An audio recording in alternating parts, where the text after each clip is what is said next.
retrouve mes amis fées et lutins pour les chroniques de l'âme enchantée. Je suis Fabienne Gracia, créatrice et auto-éditrice de cet oracle de 72 cartes pour grandir vers sa propre lumière et donc pour mener une enquête sur soi-même et sur les autres si jamais les autres ont besoin d'un message et que vous deviez le leur fournir grâce à cet oracle. Là, aujourd'hui, je vous présente une guidance en croix. Donc, j'ai préparé. Alors, pour ce faire, il faut diviser le jeu en famille et en dimensions. C'est-à-dire que le jeu a un petit logo là. Chaque famille a un petit logo. Alors, je vais essayer de faire la mise au point. Ah, ça ne veut pas, je ne sais pas pourquoi. Donc là, on est par exemple dans la dimension terrienne. Donc ce logo, il représente la dimension, il représente une femme enceinte de la Terre.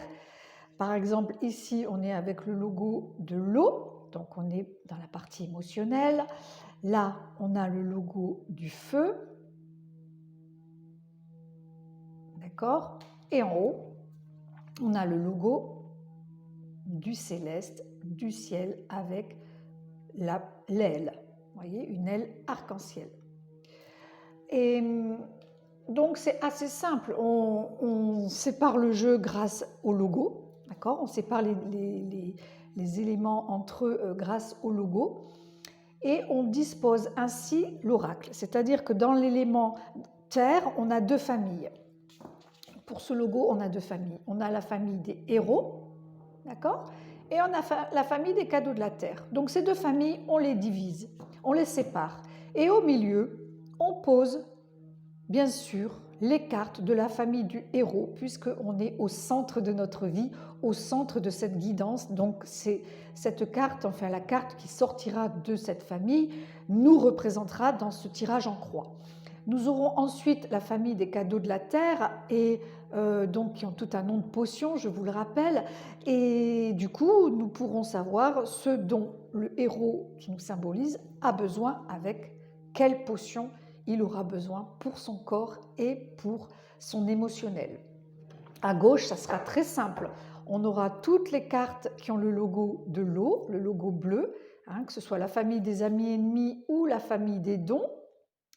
Et nous les mélangerons, bien entendu, pour faire notre guidance en croix. Et à droite, nous aurons le logo du feu, toutes les familles, la famille des couleurs et la famille des vœux que nous mélangerons pour avoir le côté pensée, le côté émotionnel, le côté physique et personnel.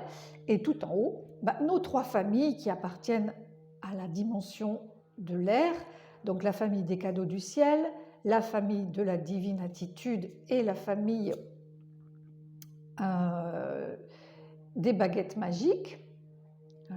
Eh bien, toutes les trois, ces trois familles, c'est la seule dimension où il y a trois familles, tous les autres en possèdent deux, mais tout ça, ça n'a pas d'importance. Je vous le détaille, mais ça n'a aucune importance en fait de savoir par cœur tout cela, c'est juste que voilà, je vous le précise, et du coup, eh bien, on peut retourner tous ces petits tas pour faire ce tirage, et nous allons expérimenter ça ensemble. Je vais faire le mélange en aparté pour gagner du temps. Mes petits tas sont mélangés, mes 5 petits tas de cartes ont été mélangés, et nous allons voir. Donc nous allons procéder à cette guidance qui, aujourd'hui, pour moi, va certainement prendre du sens, et en même temps, voilà, prendra du sens le jour où vous la regarderez, quel que soit le moment où vous la regarderez. Si vous êtes ici, c'est que, bien sûr, c'est un exemple, mais tous les guidances ont du sens. Donc aujourd'hui, quel est le héros qui nous représente? Donc c'est le jumeau. Donc cette carte nous parle bien sûr des autres, n'est-ce pas? Des autres, que ce soit en duo ou pas en duo. Ça parle aussi de nous-mêmes, de se regarder quelque part dans les yeux, de se regarder dans le miroir.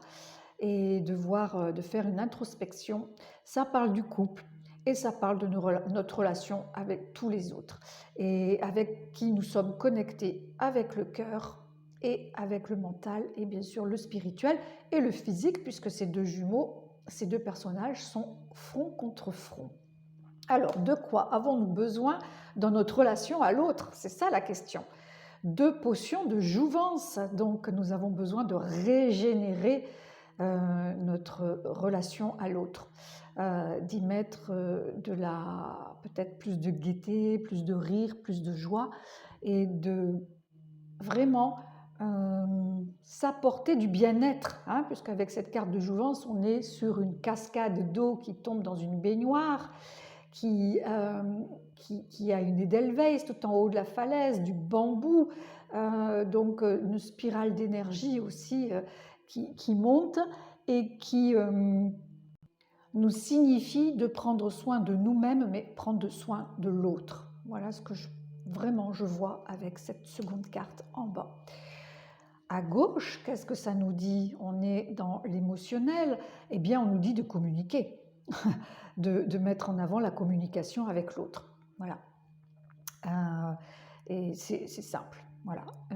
Ou alors aussi, on peut bien sûr parler des mondes subtils, hein, avec ce bâton de pouvoir que vous voyez, cette chouette, ce tambour et ce jumeau. On peut être aussi dans la communication extrasensorielle, dans la communication subtile, la télépathie, etc., etc. Ça peut être la communication avec le monde invisible, le monde de l'autre côté. Tout est possible, c'est vous qui adaptez à ce que vous vivez là, maintenant. À gauche, magnifique, donc communiquer dans l'amour infini. Voilà, vous voyez, c'est vraiment assez facile, hein, faire du lien. Donc dans la famille des vœux, c'est la carte de l'amour infini qui sort, hein, qui, je vous rappelle, est la carte maîtresse, enfin la carte chouchou qui a été choisie pour illustrer la boîte de l'oracle du fond de l'âme enchanté. Et cet amour infini, c'est l'amour inconditionnel avec tout ce qui est vivant. Voilà, je ne vais pas épiloguer là-dessus, avec tout ce qui est vivant, même dans cette période, et surtout dans cette période, rester dans le respect de l'autre, dans ses choix, dans ses opinions, même s'ils sont très différents des nôtres, puisqu'on est dans une période où effectivement on a des choix à faire, très importants pour nous-mêmes et pour notre avenir, hein, pour l'avenir de notre société, l'avenir de l'humanité même, d'accord? Et alors, la dernière carte du haut, qui va être dans le domaine spirituel, avec vous voyez, avec cette aile arc-en-ciel qui la représente, c'est une famille de la carte, c'est une carte de la famille des baguettes magiques, je m'en mêle les pinceaux et la langue, c'est le bouclier de lumière. Donc il va vraiment falloir rester en grande protection, connecté à son centre, connecté à sa lumière et à sa foi, d'accord? Et vraiment être centré sur sa lumière, pas du tout sur ce qui ne va pas. On va rester centré sur ce qui va, sur ses objectifs, sur sa foi en soi, sur son intériorité, et quoi qu'il se passe autour, eh bien, on reste dans sa bulle de lumière. Ça ne veut pas dire qu'on n'en a rien à faire de ce qui se passe autour, mais de toute façon, voilà, à notre niveau, on change les choses. Si on change les choses en soi, on va changer autour, à l'extérieur. Donc c'est vraiment le message, je trouve superbe et vraiment pluridimensionnel justement de cet oracle qui permet d'aller dans toutes les sphères, visiter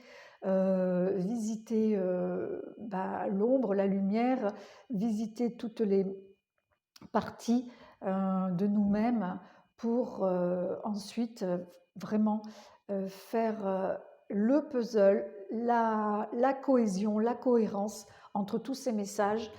Et donc, eh bien, restons connectés les uns aux autres, restons vraiment dans l'amour de nous-mêmes et donc dans l'amour des autres, quoi qu'il se passe, quoi qu'il arrive.